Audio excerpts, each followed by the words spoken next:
আমার খুব আশ্চর্য লাগে যারা বলছেন, যারা গল্প বানিয়েছেন বা যেটা ইংরেজিতে বলে নিউজ, এসে যে স্টোরি বানিয়েছেন, সে স্টোরিটা পরিপক্ক স্টোরি হয়নি। এটি একেবারে কাঁচা হাতের স্টোরি হয়েছে, র হ্যান্ডের স্টোরি হয়েছে। কারণ এই আওয়ামী লীগের বিরুদ্ধে ষড়যন্ত্র হয়েছে। আমি এর আগে আমার বক্তব্যে বলেছি, এটি আজকের নয়, এ ধরনের অপপ্রচার। অর্থাৎ যখনই আওয়ামী লীগ ঐক্যবদ্ধ সিমেন্টেড হয়ে যায় এবং রাজনৈতিক প্রতিপক্ষরে আঘাত বা চূড়ান্ত আঘাত করা তার প্রান্তে বা পূর্ব প্রস্তুতি সম্পন্ন করার জায়গায় থাকে, তখনই আওয়ামী লীগের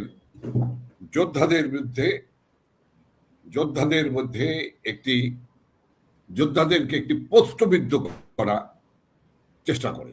এটা জেনারেল জিয়াউর রহমান করেছে, জেনারেল এরশাদ করেছে, খালেদা জিয়া করেছে, এটা ১/১১ সময় মঈনুদ্দিন ফখরুদ্দিনরাও করেছে। এই আওয়ামী লীগকে তিল পরিমাণ চির ধরাতে পারেনি। বরঞ্চ এই কথাগুলি যখনই বলে তখনই আওয়ামী লীগ আরো ঐক্যবদ্ধ হয় এবং লোহার মতো শক্ত হয়ে যায়। কাজে যারা বলছেন তারা বা যারা এটি বলছেন, আমি পরিষ্কারভাবে আপনার মাধ্যমে, আরপি স্টেশনের মাধ্যমে আমি বাংলাদেশের জনগণ, আওয়ামী লীগ, যুবলীগ, ছাত্রলীগ, স্বেচ্ছাসেবক লীগ, মহিলা আওয়ামী লীগ, সর্বোপরি মুক্তিযুদ্ধের সপক্ষের মানুষ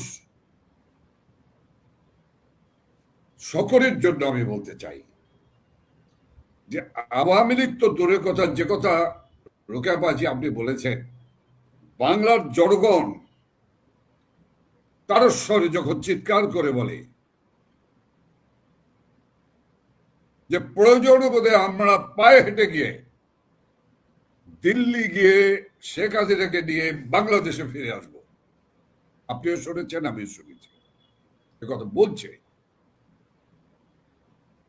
একজন রিক্সাওয়ালা, দিনমজুর, নিম্ন মধ্যবিত্ত, মধ্যবিত্ত, ক্ষয়িষ্ণু মধ্যবিত্ত, উচ্চবিত্ত, ছোট ব্যবসায়ী, বড় মাঝারি ব্যবসায়ী, বড় ব্যবসায়ী, সবাই কিন্তু শ্রমিক, সবাই কিন্তু একভাবে চিৎকার করে বলছে, এই যে দেশটিকে ধ্বংস করা হয়েছে, এই ধ্বংসপ্রাপ্ত দেশকে একবার ২১ বছরের মুখ থুবড়ে পড়া দেশকে, অন্ধকারে নিমজ্জিত দেশকে, শিক্ষা ব্যবস্থা ধ্বংসকারী শিক্ষা ব্যবস্থাকে, এমনকি প্রশাসনের বিশৃঙ্খলা থেকে শৃঙ্খলা এবং একটি উন্নয়নের রোডম্যাপে নিয়ে এসেছিলেন বঙ্গবন্ধু কন্যা শেখ হাসিনা।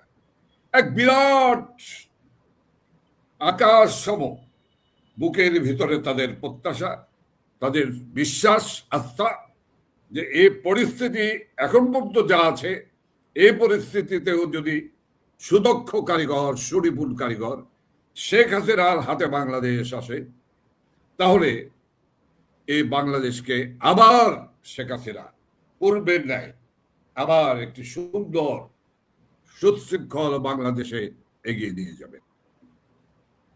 সেই মুহূর্তে আওয়ামী লীগের কেউ বলার কোনো সাহস আছে? ভাগ্য ভালো কি জানেন, রহ্যান্ড হলে তাদের নামগুলি উল্লেখ করেন নাই। যদি নামগুলি উল্লেখ করত তাহলে দেশের জনগণ তাদের চেহারা পাল্টে ফেলত, চিরদিনের জন্য তাদেরকে লাল পতাকা, রেড কার্ড দিয়ে দিত। আমি বিশ্বাস করি যে আওয়ামী লীগের ভিতর থেকে এমন ধরনের কেউ কথা বলেছে বলে আমার ধারণা নাই। আমি বলি যে শেখ হাসিনার বিকল্প কে? যদি কেউ আমাকে প্রশ্ন করে, আমি তারস্বরে আকাশ জোড়া চিৎকার করে বলবো, শেখ হাসিনার বিকল্প শেখ হাসিনা, শেখ হাসিনার বিকল্প শেখ হাসিনা। আল্লাহ তাআলা রাব্বুল আলামিন তাকে হায়াতে বাঁচিয়ে রেখেছেন। আল্লাহ তাআলা রাব্বুল আলামিন তাকে যে সুস্থতা দান করেছেন, যে সুস্থ রেখেছেন,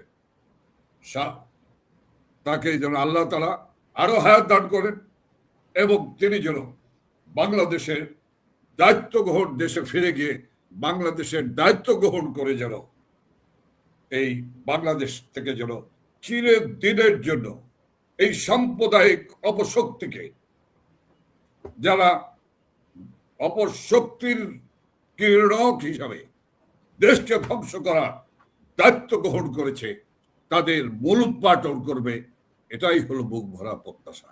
একজন মুক্তিযোদ্ধা হিসাবে রোকেয়া বাজি, আমি চিৎকার করে বলতে চাই, আমি জীবনের শেষ যুদ্ধে যুদ্ধ করতে চাই।